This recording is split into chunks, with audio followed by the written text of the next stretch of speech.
What is up, y'all? It's your boy Winston Wolf. I'm back. I just want to do a quick video. Book of Boba Fett. Had to wait all day to get home after a long day of work to watch it. I'm a little underwhelmed and disappointed. But I kind of knew I was going to be underwhelmed because I do not like the actor that plays Boba Fett. I think it was a terrible idea for George Lucas to get him. Just as an actor, I don't like him. But even worse, he has that crappy New Zealand accent that I just think it just backed them in a corner.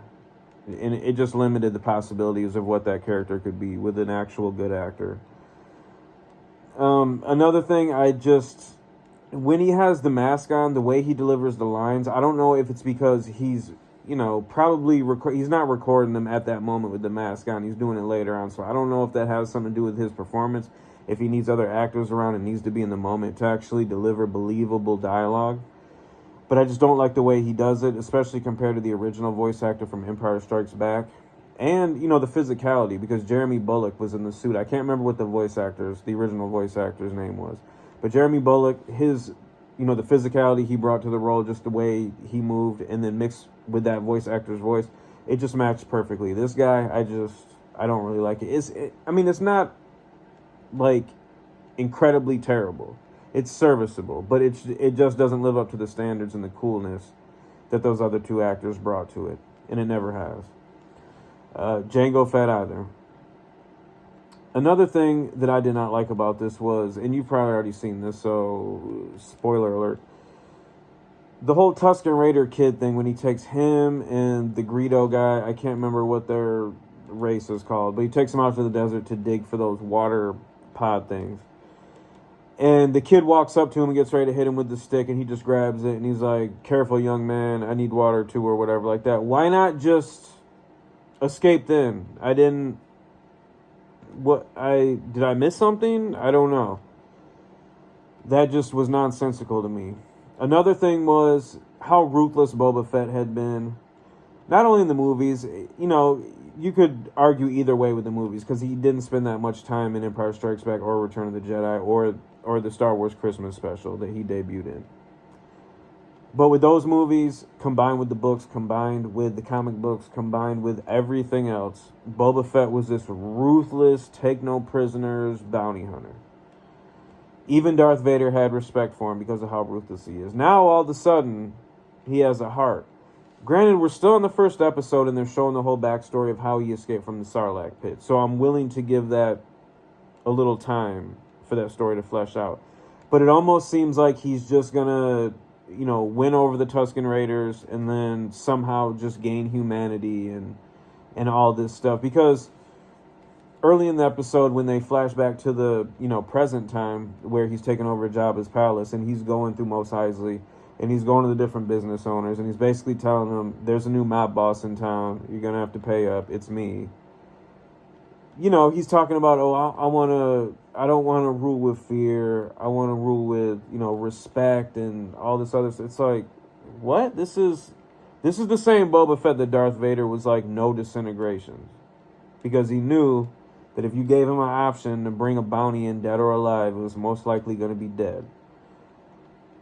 So, hopefully they flesh that out, but just from the way it looks like they're just, his experience with the Tusken Raiders is going to be how he finds his humanity, and I don't think that's enough. I think somebody like that, especially somebody at that age that's kind of set in their ways and already been through a lot of stuff, I think it's going to take a lot more than just, a week being captured by the Tusken Raiders for them to turn into this sweetheart of a man. I don't know. I didn't really like that. It just felt off.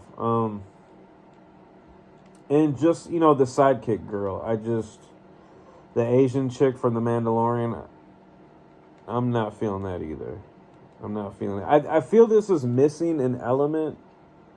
And I don't want to say like how Baby Yoda was in The Mandalorian. Because that was magic. Just those two, Mandalorian, Baby Yoda together. And then the characters they put around them. That was just magic. So I'm not saying follow a formula. But it feels like something is missing. Some kind of different, fun character, sidekick, something, pet. I don't know. I'm not paid to come up with these things. But it seems like there's something missing.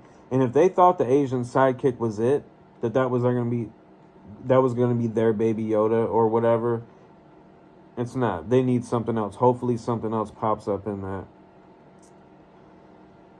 And there's not really, not really much to say. It's cool to see them kind of flesh out the whole Tusken Raider thing. Here we go. The light went out.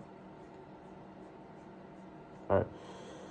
So it's cool to see them flesh out the whole Tusken Raider thing. Because, for years with Star Wars, I don't know about the books. I mean, I got into some books, but not. Okay, here we go. Lights are out again.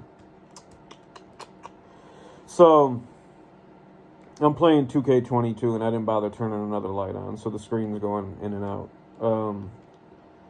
But yeah, with the Tusken Raiders, they were kind of always, one-dimensional savages or whatever like that. So it's cool just to see them flesh it out and everything. First episode of Book of Boba Fett, it's okay. It's not anything to... What the... Oh, I gotta go over here with the light. Book of Boba Fett, episode 1, it's not life-changing. It's not as good as The Mandalorian was, especially the way The Mandalorian ended with that first episode with him finding Baby Yoda and then revealing it for the first time. But it's good. I'm definitely going to stick with it. I love Star Wars. I'm not one of these idiots that root for Star Wars to fail and hope it dies. I never understood that, but these are the same idiots that are one-trick ponies where everything is SJW stuff, everything, blah, blah, blah, Star Wars, Marvel, everything sucks, blah, blah. Yeah, a lot of it sucks, but you should hope that it gets back to its former glory instead of wishing on its death. Book of Boba Fett, episode 1. 1 to 10 dog bones, or 0 to 10 dog bones, I give it 6. And that's a good 6. That's a good 6. Not a bad 6. This is your boy Winston Wolf. I'm out.